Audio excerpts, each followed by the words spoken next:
All right, now, so we do have a reporter who's been in the courtroom from beginning until now. ABC 24's Lauren Turman has been following this case from beginning to end and joins us now live with her own reaction of those not guilty verdicts. Lauren? Defense lawyers. We're also waiting and watching to see if Hey, that's right, Ruben. We were just in the courtroom and saw a lot of the emotion of those not guilty verdicts that you had just kind of put out there. A lot of the family chanting, family of the officers specifically chanting, "Thank you, Jesus." You saw those ex-officers hugging their defense attorneys and hugging each other, just kind of as a sigh of relief that their court proceedings are now over. Again, very different from a lot of the initial expectations and reaction that was going to initially be provided there, but I also differing a lot from the results of the federal trial as well. So again, a lot of emotion right now. I also want to take you to some of the initial emotion and reactions from the family of Tyre Nichols. A lot of sad faces. They were also hugging one another. District Attorney Steve Mulroy kind of talking to his team, telling them that it was okay, telling them that they did a good job. And we are also awaiting some reaction from the family and also from some of the prosecutors. But again, that just really nails down some of the emotion and some of the surprise and just a lot of what we have been seeing here over the last 9 days as well. Now, I do want to run you through some of what we had seen initially from some of the evidence. And you can see Prosecutor Paul Hagerman right there saying that he will give us some initial reaction to this commentary a little bit later, and he'll be stepping out of the room with some of the other prosecutors and assistant district attorneys in that case as well. But again, bouncing right back into what we've been seeing here over the last 9 days, we've been seeing medical evidence, medical examiners, forensic pathologists. We've seen former law enforcement officers and SWAT unit members and just people who have been vouching for the character of these ex-officers, which really obviously here has swayed the jury, telling them that they grew up with these men, they've seen them, they were always the first people to respond, they were doing things in an orderly practice, and they continued to be exemplary members of the Memphis police officers as they served there as well. But specifically, one of the really interesting things that tended to really get a lot of the emotion flowing out of the jury were the results that were coming from Dr. Marco Ross and Dr. Jane Turner.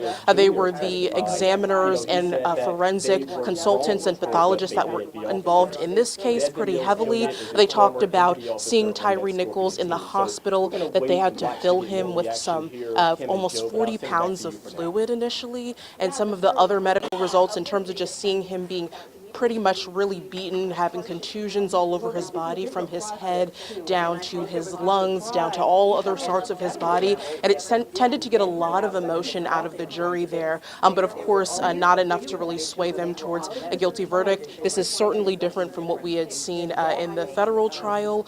But we, again, will be awaiting some of the commentary from the prosecutors, from also the family of Tyre Nichols, to just see how they are feeling in this moment and what the reaction and the aftermath is after they've been hugging each other, after they've been crying, after they have been going through so much and enduring the last week and a half of this trial. So we will, of course, keep you updated with those details. But for now, back to you.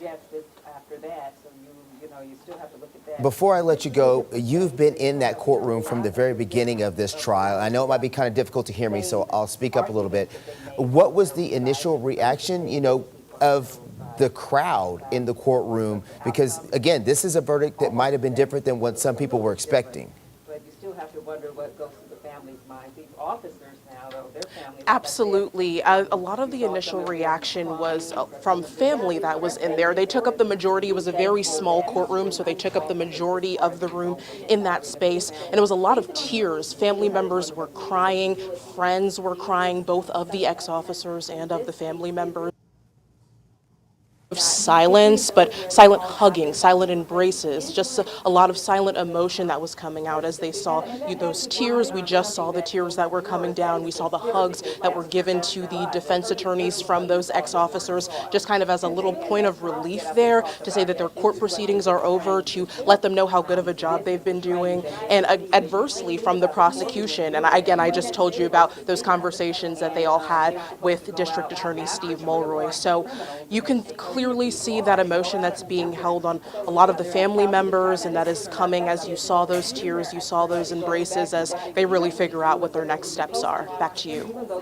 All right, Lauren, I'm going to keep you here with us, if you don't mind, for a few more minutes, because, of course, this just happened in the courtroom, so most of what we need to hear is going to come from you at this point in time, but I want to stay with you here for a few more minutes if we can. I noticed several officers behind you, law enforcement officers behind you. I'm assuming that it was a peaceful reading of the verdict. There was no outbursts or no issues of that nature? Different levels that these officers have to go through for their training and when they're supposed to use force. Yes, that's correct. No outburst, really, no adverse reactions.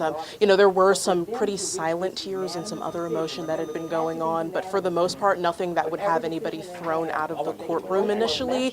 But again, just a lot of silence and reflection as that verdict was being read. You could just see the looks of hope and prosperity from Tyre Nichols' family kind of depleting and going down as the not guilty verdict continued to be read on all of those charges. And so nothing initially happened that would really kick anybody out, but you could certainly see the change in emotion as the progression of all of those not guilty verdicts were read for each of those 7 charges specifically, and they were very shocked, and of course they were just trying to kind of figure out how this could happen on behalf of Tyre Nichols' family and what they were doing next. And we did see some conversations happening and heard some whispers of them just saying, we don't really understand at this point, and so they're trying to work through that, and we do expect to hear from them more about that shortly. Back to you. All right, last question, Lauren, and then I'll let you get back to, I know you've got a lot to do there as well while you're gathering the information. Can you tell us a little bit about the makeup of the jury?